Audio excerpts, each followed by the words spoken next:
నమస్తే welcome to non stop news. రోజంతా బిజీగా ఉన్నారా? న్యూస్ అప్డేట్స్ మిస్ అయ్యారా? Don't worry. బ్రేక్స్ లేకుండా బోర్ కొట్టకుండా నాన్ స్టాప్ న్యూస్ ప్రతిరోజు రాత్రి 9 గంటలకు. నేను కార్తిక్. నేను మహేశ్వరి. భారీ భూకంపం మియన్మార్లో పెను విషాదం మిగిల్చింది. 6.4, 7.7 తీవ్రతతో సంభవించిన భూకంపాల దాటికి మియన్మార్లో 186 మంది చనిపోయారు. 800 మంది శిథిలాల కింద ఉన్నట్లుగా అనుమానిస్తున్నారు. మియన్మార్ రాజధాని నెపిడాలోని 1000 పడకల హాస్పిటల్ కుప్పకూలిపోయింది. అత్యధికంగా క్షతగాత్రులు ఇక్కడే ఉండవచ్చునని అనుమానిస్తున్నారు.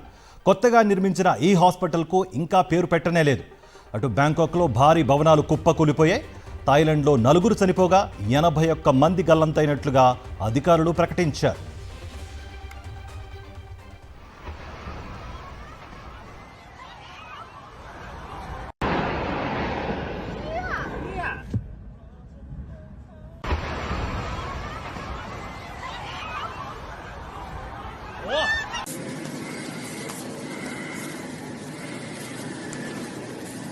మయన్మార్లో 12 నిమిషాల వ్యవధిలో 2 సార్లు భారీ భూకంపాలు సంభవించాయి.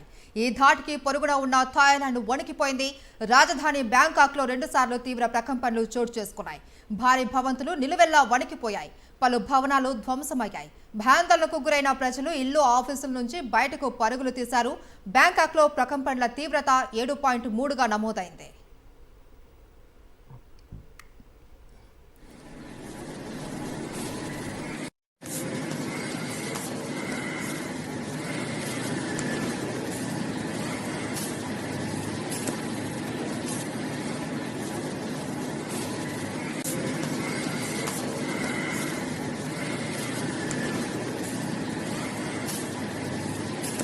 మియన్మార్లోని మాండూలేలో భూకంప నష్టం భారీగా కనిపిస్తోంది. ప్రకంపనల దాటికి మాండూలే యూనివర్సిటీలో అగ్ని ప్రమాదం చోటు చేసుకుంది. ఐకానిక్ అవా బ్రిడ్జ్ భూకంపానికి కుప్పకూలిపోయింది.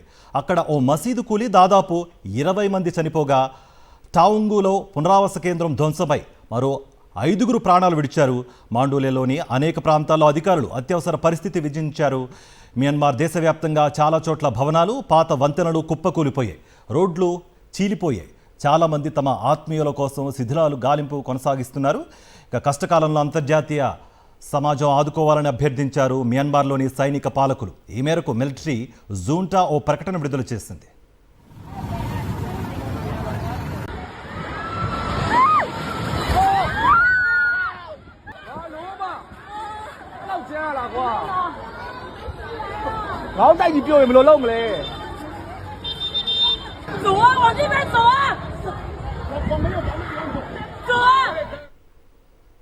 అటు థాయిలాండ్లో భయానక పరిస్థితులు నెలకొన్నాయి.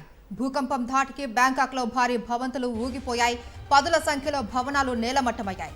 ఆకాశహార్యాలు పైనున్న ఇన్ఫినిటీ పూల్స్ నుంచి నీరు కిందికి పడుతున్న దృశ్యాలు సోషల్ మీడియాలో వైరల్గా మారాయి. రెండోసారి ప్రకంపనలకు మెట్రో రైళ్లు కూడా ఊగిపోయాయి. బ్యాంకాక్లో నిర్మాణంలో ఉన్న ఓ 30 అంతస్తుల బిల్డింగ్ నిట్ట నిలువున కూలిపోయింది. ప్రభుత్వ కార్యాలయాల కోసం దీన్ని నిర్మిస్తున్నారు. తాజా పరిస్థితుల నేపథ్యంలో థాయిలాండ్లో ప్రధాని షినోబ్రత ఎమర్జెన్సీ ప్రకటించారు. బ్యాంకాక్లో మెట్రో రైలు సేవలను నిలిపివేశారు. బ్యాంకాక్ ఎయిర్పోర్ట్, స్టాక్ ఎక్స్చేంజి కార్యకలాపాలను సస్పెండ్ చేశారు.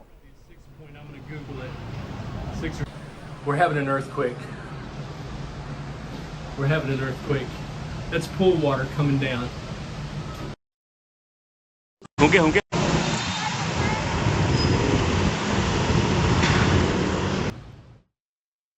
ఈ భూకంప ప్రభావం ఆగ్నేయాసియా దేశాలపైన కూడా కనిపించింది.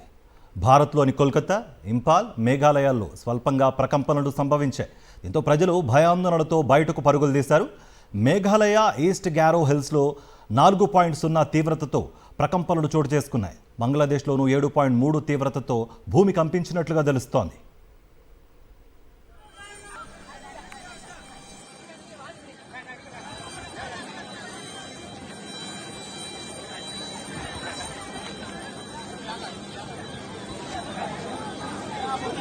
థాయిలాండ్లో భారీ భూకంపాలపై ప్రధాని మోదీ దిగ్భ్రాంతి వ్యక్తం చేశారు. బాధితుల కోసం ప్రార్థిస్తున్నట్లు ఎక్స్లో పోస్ట్ చేశారు. అన్ని విధాలా సహకారం అందించేందుకు భారత్ సిద్ధంగా ఉంది అన్నారు మోదీ. మియన్మార్, థాయిలాండ్ ప్రభుత్వాలతో టచ్లో ఉండాలని భారత విదేశాంగ శాఖకు ఆదేశాలు జారీ చేశారు.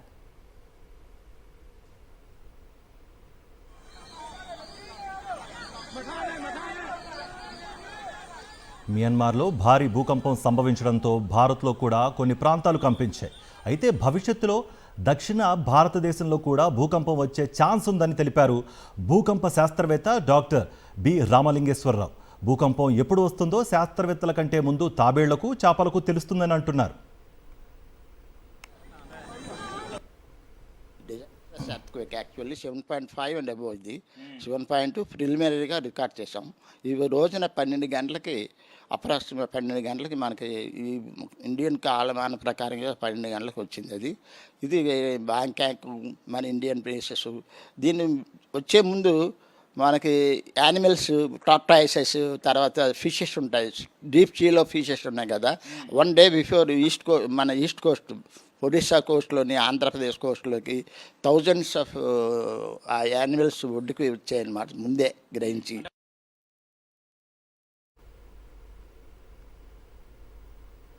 బ్యాంకాక్లో వచ్చిన భారీ భూకంపం బారి నుంచి రామగుండం ఎమ్మెల్యే రాజ్ ఠాకూర్, మక్కాన్ సింగ్ కుటుంబ సభ్యులు త్రుటిలో తప్పించుకున్నారు.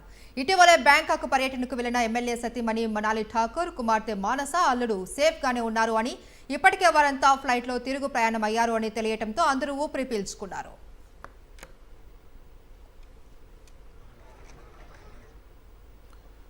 Moving on, Chandrababu skill scam case వాదించిన లాయర్ సిద్ధార్థ్ లూత్రాకు 2.86 కోట్ల రూపాయలకు చెల్లించింది కూటమి సర్కార్. హైకోర్టులో 4 కూటమి సర్కార్ కేసులు వాదించినందుకు ఈ మొత్తం చెల్లించింది. గతంలో స్కిల్ స్కామ్ కేసుతో పాటు fibre net scam, Amaravati scam కేసులను లూత్రా వాదించారు. చంద్రబాబు సీఎం అయ్యాక ఏపీ ప్రభుత్వం తరపున కేసులను వాదించేందుకు సిద్ధార్థ్ లూత్రాను కూటమి ప్రభుత్వం నియమిస్తోంది.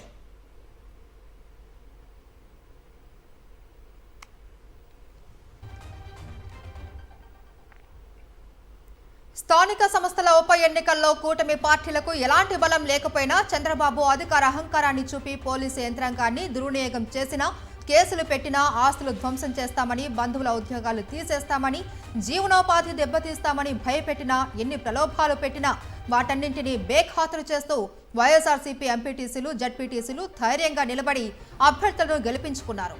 విలువలకు, విశ్వసనీయతకు పట్టం కడుతూ ప్రజాస్వామ్య స్ఫూర్తిని నిలబెట్టిన వైఎస్ఆర్సీపీ నేతల ధైర్యాన్ని చూసి గర్వపడుతున్నాను అన్నారు వైఎస్ జగన్. క్లిష్ట సమయంలో చూపించిన ధైర్యం పార్టీకి మరింత ఉత్తేజాన్ని ఇచ్చింది అన్నారు.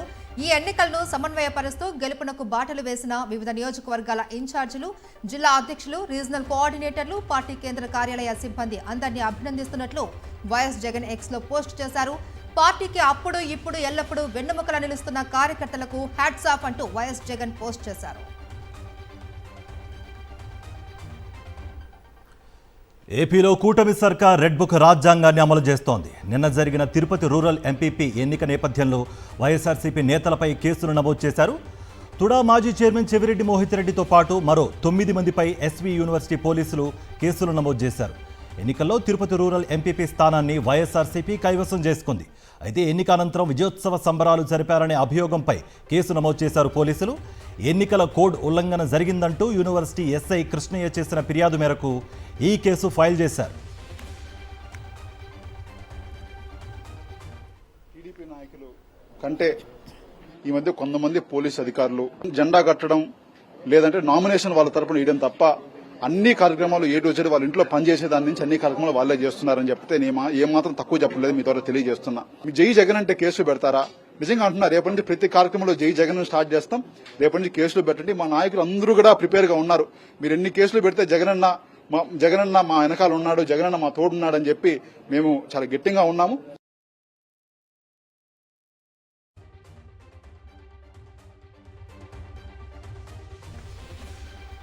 ఎన్టీఆర్ జిల్లా తెరువూరు టీడీపీలో కమిషన్ల పంచాయతీ బట్టబయలైంది. ఇసుక, మట్టి, మద్యం అక్రమ రవాణా వాటాల్లో నేతల మధ్య తేడాలు వచ్చాయి. దీంతో ఎంపీ కేశినేని చిన్ని వర్సెస్ ఎమ్మెల్యే కొలికిపూడి శ్రీనివాస్ గా మారింది. ఎంపీ కేశినేని అనుచరుడు రమేష్ రెడ్డిని టార్గెట్ చేస్తూ కొలికిపూడి కీలక ఆరోపణలు చేశారు. ఓ మహిళపై లైంగిక వేధింపుల ఘటనలో రమేష్ రెడ్డిని పార్టీ నుంచి సస్పెండ్ చేయాలి అన్నారు. ఇక కొలికిపూడి చేసిన కామెంట్స్ పై ఎంపీ కేశినేని అనుచరుడు రమేష్ రెడ్డి కౌంటర్ ఇచ్చారు. ఎన్నికల సమయంలో ఆర్థిక సాయం చేశాను అని, గెలిచిన తర్వాత కొలికిపూడి తనను 2 కోట్లు డిమాండ్ చేశారు అని ఆరోపించారు రమేష్ రెడ్డి. అయితే ఎంపీ గారి ఆఫీసులోనే రమేష్ రెడ్డి రోజంతా కూర్చుంటున్నాడు, అది నిజం. ఆ విషయం ఎంపీ గారికి తెలియకపోవచ్చు. కాబట్టి ఇప్పుడు డబ్బుల ద్వారా మేనేజ్ చేస్తున్నాడా, లేదా ట్రాక్టర్లు ఇచ్చి మేనేజ్ చేస్తున్నాడా, లేదా ఎంపీ గారి ఆఫీసులో ఎవరి ద్వారా ఇవన్నీ వీటన్నిటి నుంచి బయటపడటానికి ప్రయత్నం చేస్తున్నాడా అనేది చూద్దాం.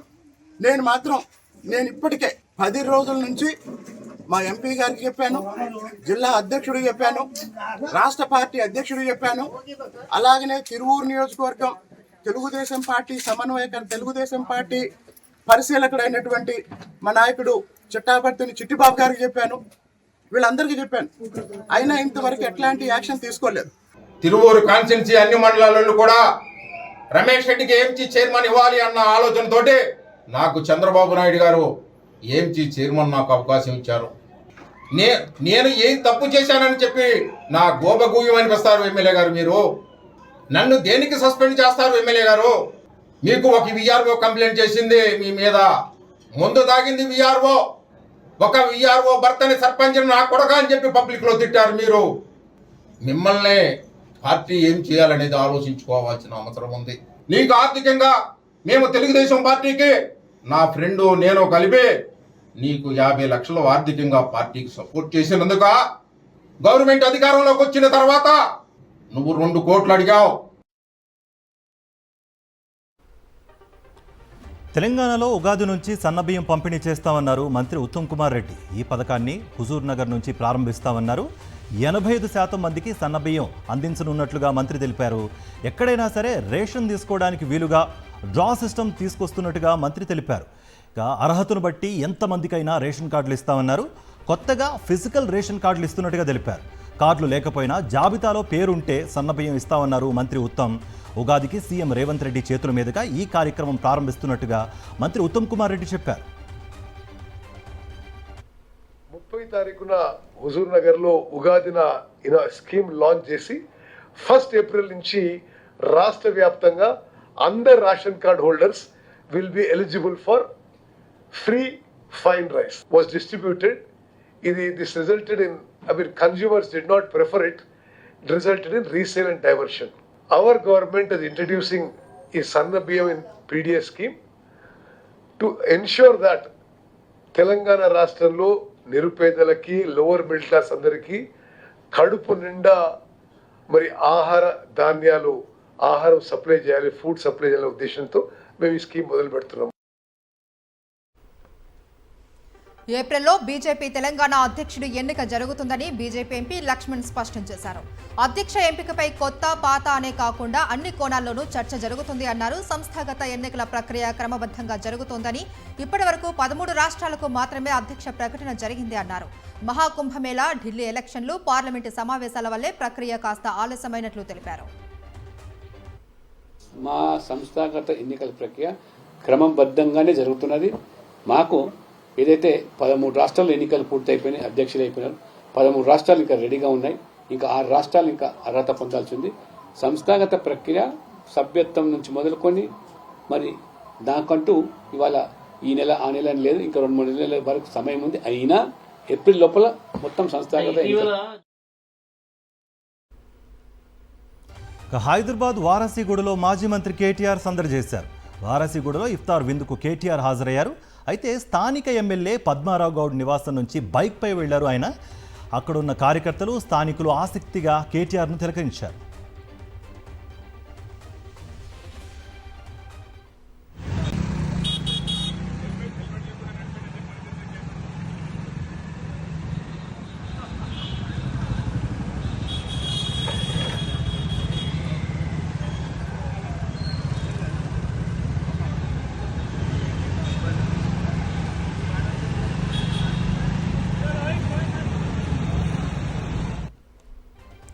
చంద్రబాబుది పేదల ప్రభుత్వమా, పెత్తందారీ ప్రభుత్వమా అని ప్రశ్నించారు మాజీ ఎంపీ హర్ష కుమార్. విజయనగరం జిల్లా బొబ్బిలిలో ఆయన పర్యటించారు. ఆక్రమణలకు గురైన పేదల భూములను పరిశీలించారు. స్థానిక ఎమ్మెల్యే బేబీ నాయన పేదల భూములను దోచుకుంటూ ఉన్నారని ఫైర్ అయ్యారు. బీసీల భూములను ఓసీలకు బదలాయించి అన్యాయంగా ఆక్రమిస్తూ ఉన్నారని మండిపడ్డారు. పేదల భూములను ఎమ్మెల్యే లాక్కుంటే స్పందించని సీఎం చంద్రబాబుకు సిగ్గు లేదా అని ఘాటు వ్యాఖ్యలు చేశారు. డిప్యూటీ సీఎం పవన్ కు చేత కావడం లేదా అని నిలదీశారు. పేదల పక్షాన పోరాటానికి సిద్ధమన్నారు హర్ష కుమార్. వీళ్ళ పొలాలను తీసుకెళ్లి ఇప్పుడు వెలందారులకు ఇస్తారా? ఇది పెత్తందారుల ప్రభుత్వం, పేదల ప్రభుత్వం, బీసీల ప్రభుత్వం, అది ఏ ప్రభుత్వం? మాట్లాడితే మా ఎమ్మెల్యేలు ఎవరన్నా తప్పు చేస్తే వాళ్ళ సంగతి చెప్తానంటాడు చంద్రబాబు నాయుడు. సిగ్గు లేదా చంద్రబాబు నాయుడు? పేదల భూములు తీసుకుంటే ఇంతకాలం నీకు ఎన్ని అర్జీలు పెట్టారు వీళ్ళు? డిప్యూటీ ముఖ్యమంత్రి నీకు చేత కాదా, నీకు అర్జీ పెట్టారు కదా, వాళ్ళది కాదంటావా? CM Chandrababu deputy CM Pawan కళ్యాణ్పై విశాఖ స్టీల్ ప్లాంట్ కాంట్రాక్ట్ కార్మికులు మండిపడ్డారు. ఎన్నికలకు ముందు స్టీల్ ప్లాంట్ను కార్మికులను ఆదుకుంటామన్న వారి మాటలు ఏమని ప్రశ్నించారు. స్టీల్ ప్లాంట్ టెంట్ దగ్గరకు వచ్చి ఉద్యమానికి మద్దతు ఇచ్చిన సంగతిని మర్చిపోయారా అని ప్రశ్నించారు. కాంట్రాక్ట్ కార్మికుల తొలగింపునకు నిరసనగా 24 గంటల సమ్మెకు పిలుపునిచ్చిన కార్మికులు భారీ బైక్ ర్యాలీ తీశారు.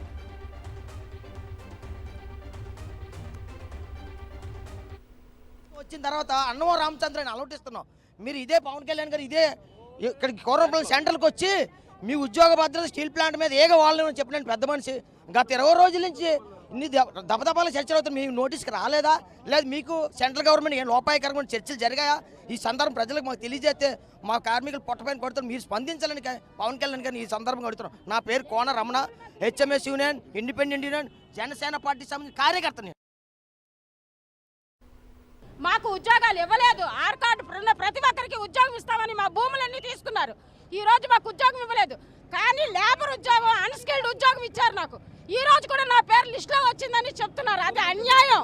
నాకు తొలగించారని చెప్పారు. ఇంత అన్యాయం చేశారు ఈ స్టీల్ ప్లాంట్ వారు. మాకు ఉద్యోగాలు ఇవ్వాలి, లేదా మమ్మల్ని విధుల్లోకి తీసుకోవాలి.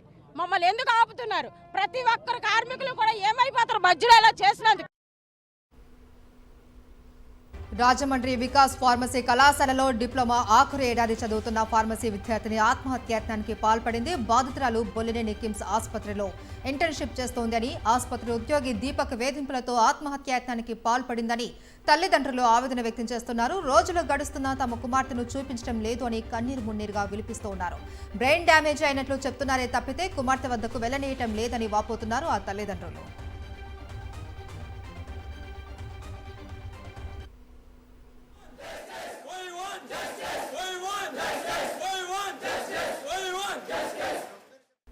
National updates. భావ ప్రకటన స్వేచ్ఛపై సుప్రీంకోర్టు కీలక వ్యాఖ్యలు చేసింది.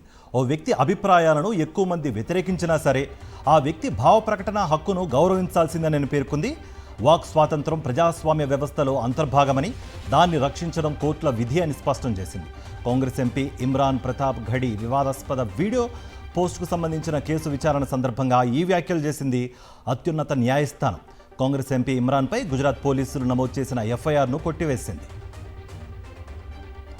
గుజరాత్కు చెందిన కాంగ్రెస్ రాజ్యసభ సభ్యుడు ఇమ్రాన్ ప్రతాప్ గఢి గత ఏడాది డిసెంబర్లో తన ఎక్స్ ఖాతాలో ఓ వీడియో పోస్ట్ చేశారు.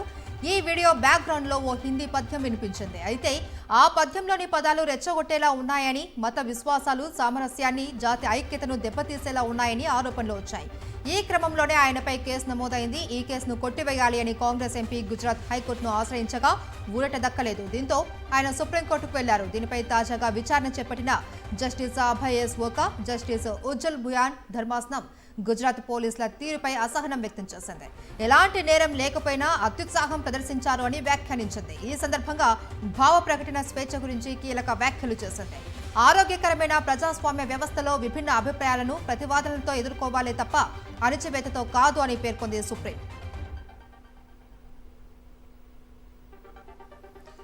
కేంద్ర ప్రభుత్వ ఉద్యోగులు, పెన్షనర్లకు శుభవార్త. 2% డిఏ పెంపునకు కేంద్ర కేబినెట్ ఆమోదం తెలిపింది. దీంతో డిఏ 53 నుంచి 55% పెరగనుంది.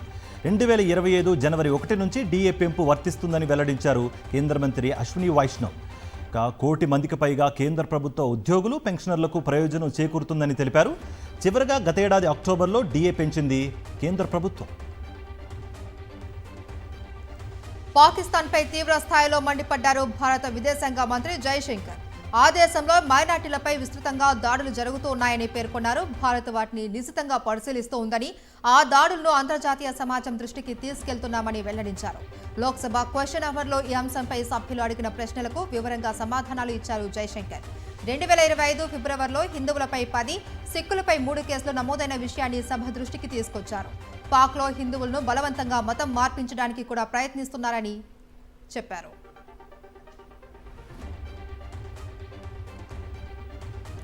పశ్చిమ బెంగాల్లోని సిలిగురిలో డివైఎఫ్ఐ ఆందోళన ఉద్రిక్తతలకు దారితీసింది. మినీ సెక్రటరియట్ ముట్టడికి సిపిఎం యూత్ వింగ్ కార్యకర్తలు ప్రయత్నించగా పోలీసులు అడ్డుకున్నారు. వాటర్ కెనైన్స్ ప్రయోగించారు. ఉద్యోగ ఉపాధి కల్పన డిమాండ్తో మినీ సెక్రటరియట్ ముట్టడికి పిలుపునిచ్చింది డివైఎఫ్ఐ.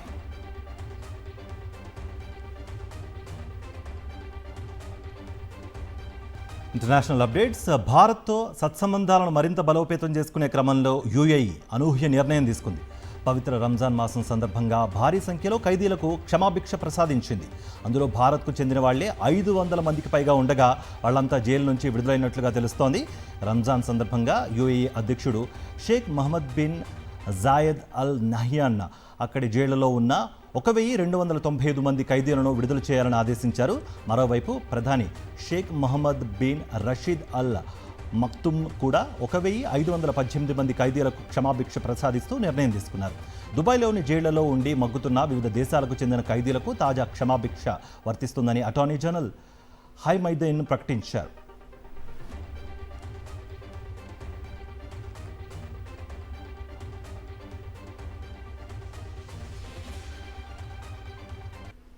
బిజినెస్ అప్డేట్స్ చూద్దాం. తెలుగు రాష్ట్రాలలో బంగారం ధరలు మళ్లీ పెరిగాయి.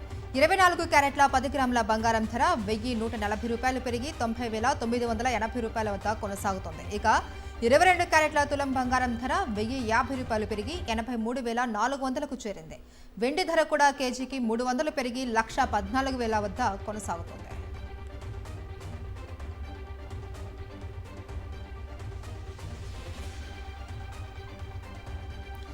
స్టాక్ మార్కెట్స్ విషయానికి వస్తే ప్రస్తుత ఆర్థిక సంవత్సరం చివరి ట్రేడింగ్ రోజున దేశీయ స్టాక్ మార్కెట్ సూచీలు నష్టాల్లో ముగించాయి. సెన్సెక్స్ 191 పాయింట్లు నష్టపోగా నిఫ్టీ 72 పాయింట్లు కోల్పోయింది. మార్కెట్లపై ట్రంప్ సుంకాలపై ప్రకటన చేయనున్న వేళ మదుపర్లు అప్రమత్తంగా వ్యవహరించారు. ముఖ్యంగా ఐటీ, ఆటోమొబైల్ షేర్లలో అమ్మకాల ఒత్తిడి సూచీలపై ప్రభావం చూపింది. 191.51 పాయింట్ల నష్టంతో 77,414.92 వద్ద సెన్సెక్స్ ముగిసింది. నిఫ్టీ సైతం 72.60 పాయింట్ల నష్టంతో 23,519.35 వద్ద స్థిరపడింది. Coming to sports updates. చెన్నైలోని చెపాక్ స్టేడియంలో ఆర్సీబీ బ్యాటర్లు పరుగుల వరద పారించారు. చెన్నైతో జరిగిన మ్యాచ్లో 20 ఓవర్లకు గాను 7 వికెట్లు కోల్పోయిన 196 పరుగులు చేశారు. సిఎస్కేకు 197 పరుగుల టార్గెట్ నిర్దేశించింది ఆర్సీబీ. ఇక బ్యాటింగ్లో పాటిదర్ హాఫ్ సెంచరీతో చెలరేగాడు. ఇక ఫిలిప్ 32 పరుగులు, విరాట్ 31 పరుగులు, పడక్కీల్ 27 పరుగులతో రాణించారు. ఇక చివర్లో 3 సిక్స్లతో టీమ్ డేవిడ్ మెరుపులు మెరిపించాడు. బౌలింగ్లో నూర్ అహ్మద్ 3, పనిరనా 2 వికెట్లు తీశారు. ఖలీల్ అశ్విన్ చెరు వికెట్ తీశారు. ఇవి నాన్ స్టాప్ న్యూస్ అప్డేట్స్.